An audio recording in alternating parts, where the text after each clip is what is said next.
Agradezco mucho que se haya unido a nosotros para el tema de hoy, que es muy importante. En primer lugar, vamos a repasar lo que hemos visto hasta ahora. En la lección 1 aprendimos que Dios es el dueño de todo. La Biblia nos dice, de Jehová es la tierra y su plenitud. Nuestra responsabilidad es ser mayordomos o administradores fieles de las propiedades que el Señor nos ha confiado. También aprendimos lo que enseña la Biblia sobre el trabajo y sobre cómo debemos ganar dinero. En esta lección aprenderemos la importancia de buscar consejo a la hora de tomar decisiones financieras, cómo gastar el dinero con sabiduría y lo que enseña la Biblia sobre cómo evitar las deudas. Dios nos dice que pidamos consejo antes de tomar decisiones económicas importantes. El propósito de buscar consejo es obtener ideas y sugerencias que nos puedan ayudar a tomar decisiones sabias. ¿Ha tomado usted alguna vez una mala decisión financiera que no hubiera tomado si le hubiera pedido consejo a alguien? Quiero contarle, yo sí. Muchas veces he tomado decisiones financieras en mi vida que al final del proceso me he dado cuenta que si hubiese pedido consejo, entonces los resultados hubieran sido diferentes. La Biblia está llena de versículos que nos animan a pedir consejo. Salomón es un ejemplo. Él es el rey más sabio que ha existido y escribió en su apoteósico libro de Proverbios, en el capítulo 19, versículo 20, escucha el consejo y acepta la corrección para que seas sabio en tu vejez. En Proverbios 12:15, igualmente el rey Salomón dice, el camino del necio es derecho en su opinión, mas el que obedece el consejo es sabio. Y sabe, existen dos actitudes típicas que nos impiden buscar consejo a nosotros los seres humanos. La primera actitud es el orgullo. Es la persona que cree que no necesita ayuda de otros. La segunda es la terquedad. A veces no pedimos consejo de otros porque no queremos enterarnos de que no deberíamos hacer algo que ya hemos decidido hacer. No sé si les suenan familiares, pero realmente estas dos actitudes son las que mayormente se hacen presentes en nuestra vida cuando tenemos que pensar en pedir consejo. Hay tres fuentes en las que debemos buscar consejo. Primero, la palabra de Dios. Segundo, usted tiene al lado a su esposa y la Biblia dice que su esposa es esta mujer que Dios ha colocado y que es ayuda idónea, la ayuda que sabe lo que usted necesita. Eso significa la palabra idónea en el Antiguo Testamento. También tiene personas sabias a su alrededor que podrían darle buenos consejos al momento de tomar decisiones. En tercer lugar, usted necesita la oración. Necesitamos pensar que Dios es el que tiene la sabiduría y por eso siempre tenemos que llegar de nuevo a la fuente divina del conocimiento. En primer lugar, entonces, deberíamos consultar la palabra de Dios. El Salmo 119, 24 dice, tus testimonios son mis delicias y mis consejeros. La Biblia nos dice que la palabra de Dios es viva y eficaz y es más cortante que toda espada de dos filos y discierne los pensamientos y las intenciones del corazón. Hebreos capítulo 4, verso 12 dice esto. La Biblia contiene la santa voluntad de Dios, no solo para nuestra vida, sino para todas las generaciones. Sus verdades son verdades eternas. Si las Escrituras responden a mi pregunta, ya no tengo entonces que buscar más, porque la Biblia contiene la voluntad revelada de Dios. La segunda fuente de consejo a la cual debo acudir es mi esposa y a otras personas piadosas, como lo hemos dicho, que saben cómo aplicar estos principios bíblicos de la palabra. El Salmo 37 dice, la boca del justo expresará sabiduría, la ley de su Dios está en su corazón. Si usted está casado, la primera persona que usted tiene que consultar es a su pareja. Marido y mujer son uno y se necesitan el uno al otro para tomar las mejores decisiones. Muchas veces el Señor comunica su voluntad más claramente por medio de la esposa que por medio del esposo. Eso es porque Dios la diseñó para que fuera ayuda idónea. Ella muchas veces tiene una relación mucho más fuerte con nuestro Padre Celestial. Entonces, marido, permítame hablarle claro. Usted tiene que pedirle consejo a su esposa. Usted tiene la obligación de escuchar el consejo de su esposa. No tiene la obligación de hacer lo que su esposa dice, pero sí de escuchar lo que ella dice. Además, el escuchar a su esposa ayuda a conservar las buenas relaciones. porque ambos sufrirán las consecuencias de la decisión económica que van a tomar juntos. Ya hemos hablado de cómo obtener el consejo de la Biblia, cómo obtener el consejo de otras personas que nos rodean, pero sin embargo también existe una forma adicional de consultar al Señor. En Isaías 9:6, uno de los nombres del Señor es admirable consejero. El Señor nos dice en el Salmo 32:8, te haré entender y te enseñaré el camino en el que debes andar. La forma de obtener el consejo del Señor es orar y escuchar claramente la voz de Dios. Dígale al Señor que necesita dirección. A través de la Biblia se nos invita a esperar en el Señor. Si usted tiene prisa o se siente confuso con respecto a una decisión, vaya a un lugar tranquilo, donde puede escuchar en oración la voz del Señor en lo profundo de su corazón. Espere la orientación de Dios. El Salmo 1:1 dice, bienaventurado el varón que no anduvo en consejo de malos. Y la Biblia nos dice, sin rodeos, que nunca pidamos consejos a los adivinos, médiums, clarividentes o espiritistas. Levíticos 19:31 dice, no os volváis a los encantadores ni a los adivinos, ni los consultéis contaminándoos con ellos.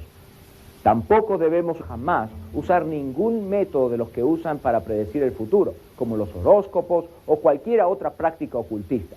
Recuerden, para tomar buenas decisiones financieras necesitamos el consejo de la palabra de Dios, el de nuestra esposa, el de personas sabias y el del Señor mismo en oración.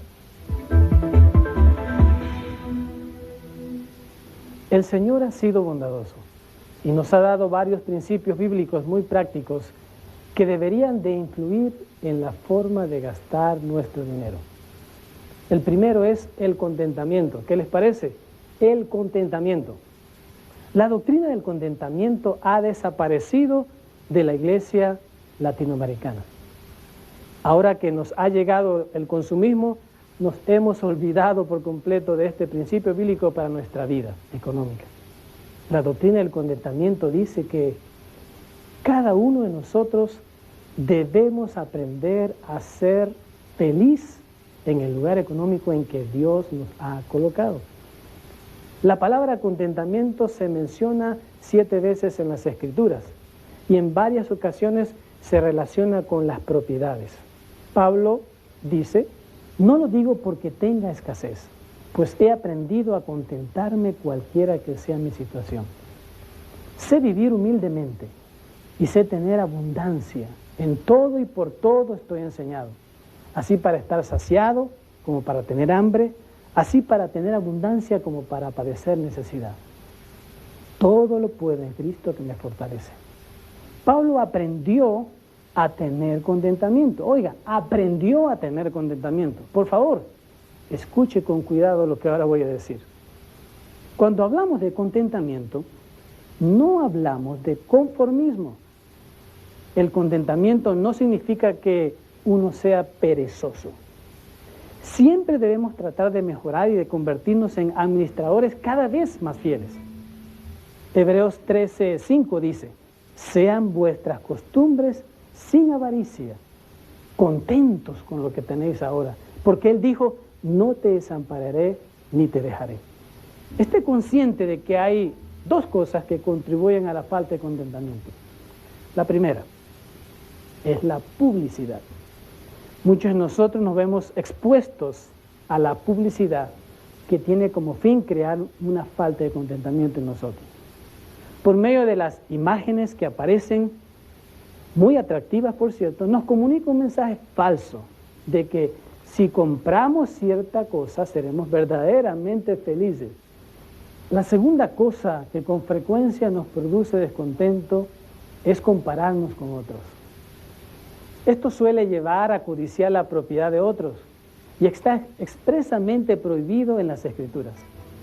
El último de los 10 mandamientos dice, no codiciarás la casa de tu prójimo, no codiciarás la mujer de tu prójimo, ni su siervo, ni su sierva, ni su buey, ni su asno, ni cosa alguna que sea prójimo. Dicho en otras palabras, se nos manda a no codiciar nada que sea de otro. Así que no permita que las comparaciones con otros decidan la forma en que usted se gasta su dinero. Y hablando de gastar el dinero, creo que es importante que toquemos el tema de cómo desarrollar un plan para controlar sus gastos.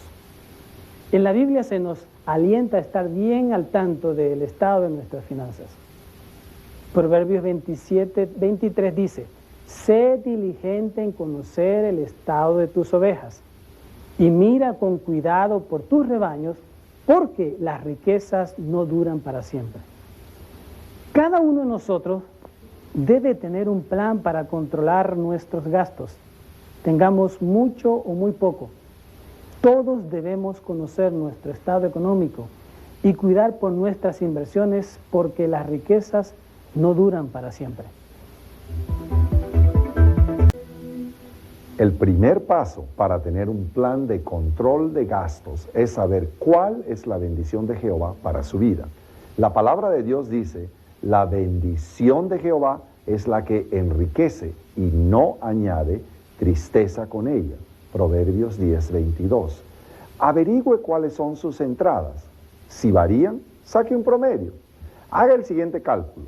Sume todas las entradas netas del hogar, después de haberle dado a César lo que es de César, y réstele la parte que le corresponde a Dios.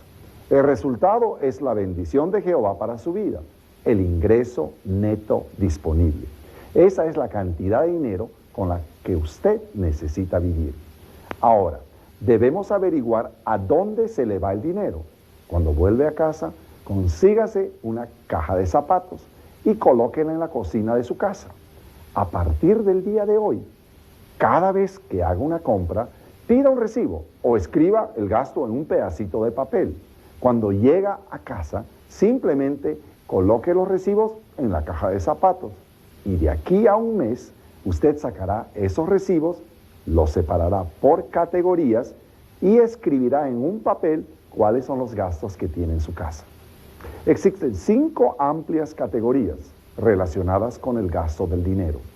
Le ofrendamos al Señor, le pagamos impuestos al gobierno, gastamos dinero para atender nuestras necesidades como alimento, vestido, vivienda y transporte.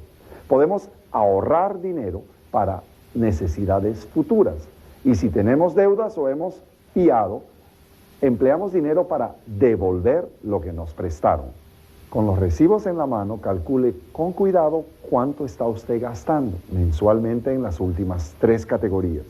¿Cuánto gasta en alimento, vestido, vivienda, transporte? ¿Cuánto está colocando en ahorros debajo de su colchón? ¿Está haciendo pagos por algo que compró o está devolviendo alguna deuda?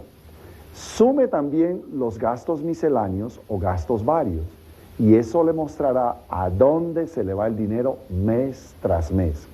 Hay mucha gente que se sorprende al descubrir que está gastando más de lo que gana. Si este es su caso, decida cómo puede hacer que aumenten sus ingresos o hacer que disminuyan sus gastos para que le pueda sobrar algún dinero. Si los gastos exceden los ingresos, vamos a caer seguramente en deudas.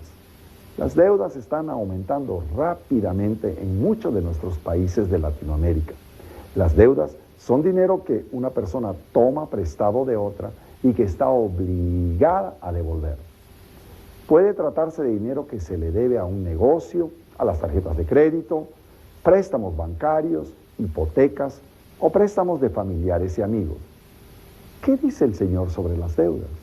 La Biblia no dice que pedir prestado sea pecado. Si así fuera, Dios nunca le hubiera permitido a su pueblo prestarse el uno al otro. Sin embargo, no lo recomienda. Romanos 13:8 dice: no debáis a nadie nada. Y en Proverbios 22:7 aprendemos por qué nuestro Señor no nos recomienda tener deudas. El rico domina a los pobres y el que toma prestado es esclavo del que presta. Si incurrimos en deudas, nos colocamos automáticamente en una posición de servidumbre con nuestro acreedor y no tenemos la misma libertad para ser siervos de Jesucristo. Por otro lado, cuando usted tome una deuda, debe asegurarse de que no viola el principio de compromiso garantizado. Proverbios 22, 26 y 27 dice: No seas de aquellos que se comprometen, ni de los que salen por fiadores de deudas. Si no tuvieres para pagar, ¿por qué ha de quitar tu cama de debajo de ti? La enseñanza de este pasaje es que nosotros nunca deberíamos comprometernos si no tuviésemos una forma segura de pagar. En términos técnicos, nuestro activo debe ser siempre mayor que nuestro pasivo. O bien, cada vez que tomamos un compromiso, debe haber una garantía que avale el 100% del préstamo, para que de esa manera, si no tenemos dinero para pagar, la garantía salde nuestra cuenta. Cuando compramos una casa o un auto, siempre debemos poner suficiente dinero de anticipo para que si en 2 o 3 años tenemos una emergencia, siempre podamos vender la propiedad y saldar la deuda. Entonces la palabra de Dios no dice que sea pecado pedir prestado, pero no lo recomienda, porque las deudas nos esclavizan. Si tomamos una deuda, debemos estar seguros de pagarla. Debemos tratar de salirnos de ella lo antes posible y debemos tomarla bajo el principio del compromiso garantizado. Exploremos ahora los 8 pasos que nos ayudarán a librarnos de las deudas. El primer paso es orar. En 2 de Reyes 4, del 1 al 7, una viuda se vio amenazada con perder a sus hijos ante su acreedor. El profeta Eliseo le dijo a la viuda que les pidiera prestadas jarras vacías a las vecinas. El Señor multiplicó su única posesión, un poco de aceite, y se llenaron todas las jarras. Vendió el aceite y pagó las deudas, con lo que pudo librar a sus hijos. El mismo Dios que proveyó para la viuda, le interesa que usted se libere de sus deudas. Puede que Dios actúe inmediatamente o que lo haga lentamente. Sea como sea, la oración es fundamental. Me he dado cuenta de que cuando la gente comienza a eliminar sus deudas, el Señor bendice su fidelidad. Aunque usted solo pueda permitir un pequeño pago para reducir sus deudas, hágalo. El Señor puede multiplicar sus esfuerzos. El segundo paso es poner por escrito un plan de control de gastos. Ya lo comentamos al principio de esta lección. El tercer paso es hacer una lista de las cosas que usted posee y después decida si debe vender alguna de ellas para ayudar a pagar las deudas. El cuarto paso es hacer una lista de todas sus deudas y de los intereses que está pagando por cada una. Esto le ayudará a decidir qué deudas pagar antes. El paso número 5 es fijar un plan de pago de deudas. Cuando usted hace un pago por una deuda, anote la cantidad que pagó y calcule el saldo. Esto le dará la sensación de haber logrado algo, lo que le animará a seguir pagando todas sus deudas. El sexto paso para salir de las deudas es tratar de conseguir ingresos extra. Hay mucha gente que tiene empleos que no producen ingresos suficientes para todas sus necesidades, aunque gasten con sabiduría.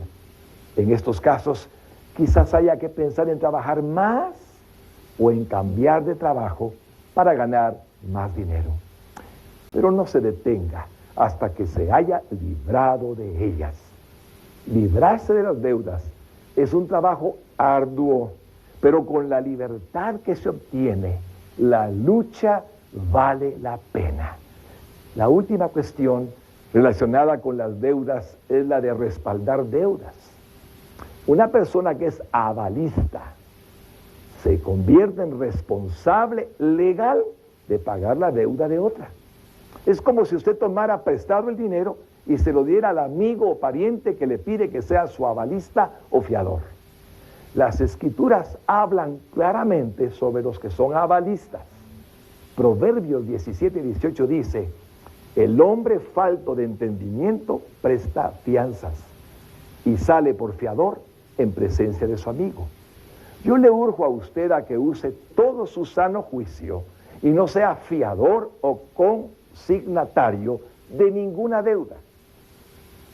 Repasemos lo que hemos aprendido en esta lección.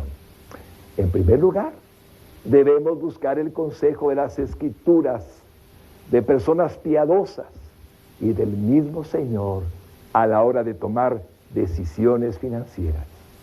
Buscar consejo nos ayuda a tomar buenas decisiones. La Biblia también tiene principios prácticos para ayudarnos a gastar el dinero con sabiduría. Finalmente, la palabra de Dios nos recomienda fuertemente no tener deudas. El Señor no quiere que las tengamos, porque dice Él mismo, el que toma prestado es siervo del que presta. Y el Señor quiere que seamos libres para servirle solamente a Él. Que nuestro precioso Señor le bendiga en todos sus caminos, en la medida en la que usted aplica sus principios financieros a su vida diaria.